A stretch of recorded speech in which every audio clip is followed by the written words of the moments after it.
Bonjour, aujourd'hui nous allons réaliser un chou-fleur béchamel express.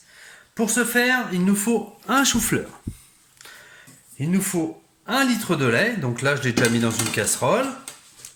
Il nous faudra 90 g de farine. Un mélange d'huile, donc ça c'est un mélange de 4 huiles. On peut mettre un petit peu d'huile d'olive ou une autre huile si on veut pour accompagner. On utilisera du gruyère râpé, type emmental.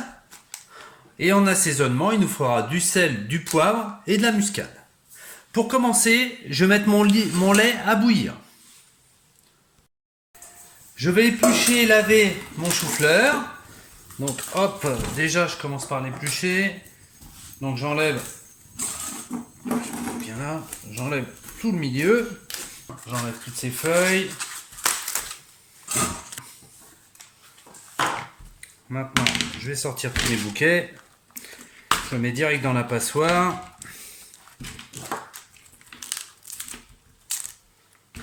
Et maintenant, je vais laver mon chou-fleur. Je mets mes choux-fleurs dans une casserole. Je vais la remplir d'eau et je vais les faire cuire. Donc dès que ça bout, faut compter entre 10 et 20 minutes selon la taille des morceaux qu'on a fait.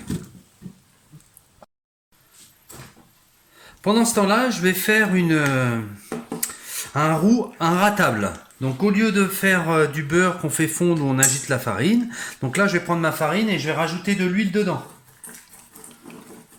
Et je vais mélanger jusqu'à obtenir un filet. Encore un peu. Voilà. Enfin un filet, un ruban. Voilà. Donc déjà il n'y a pas de grumeaux. Hein. Voilà. Voilà, là j'obtiens un ruban. Vous voyez comment c'est.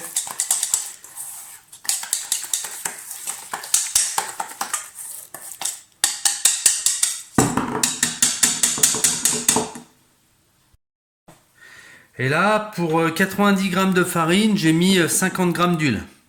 Donc c'est même encore mieux qu'un roux classique parce qu'il y a moins de matière grasse. Voilà, mon lait bout, je le mets au ralenti. 4. Et là maintenant, je vais ajouter mon roux. Donc le roux, c'est toujours le même principe. C'est du chaud et du froid. C'est-à-dire mon roux est froid et le lait est bouillant. Voilà. Donc là, je veux tout mettre.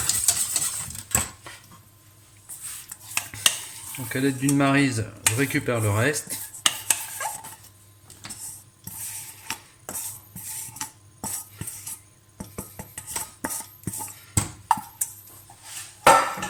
Et je mélange bien pour pas que ça accroche.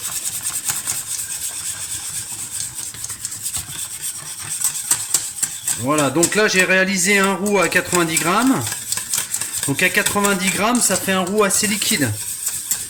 Hein, qui est plus facile d'utilisation. Et qui sera beaucoup plus facile pour napper déjà mes choux-fleurs dans un premier temps. Deuxième gros avantage, j'aurai pas un grumeau à la fin.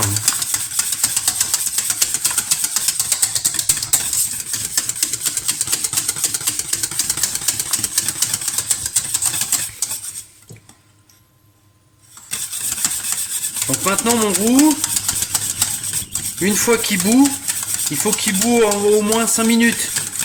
Entre 3 et 5 minutes, j'en formule. Hein, de façon à cuire un petit peu la farine et enlever le goût de farine qu'il pourrait y avoir. Donc je mélange bien de 3 à 5 minutes selon la patience du cuisinier. Pendant ce temps-là, j'en profite pour assaisonner, puisqu'il ne bougera plus. Donc poivre, donc je fais un mélange 4 épices, du sel. Ah, les principes c'est toujours les mêmes, plus de la muscade. Voilà.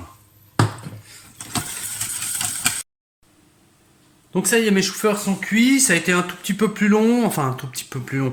Je les ai fait cuire 12 minutes. Donc ils sont encore croquants, hein, ils coupent tout seuls.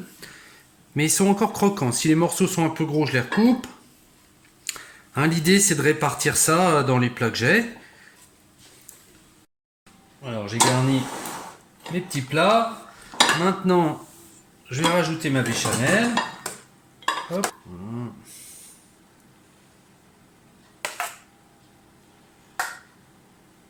Voilà, j'essaie de bien recouvrir mes choux-fleurs. Donc j'ai préchauffé mon four à 200 degrés, 210 même, hein, pour que ça chauffe bien et puis pour essayer de me faire fondre mon gruyère. Je mets mon gruyère, j'essaie de bien le répartir partout.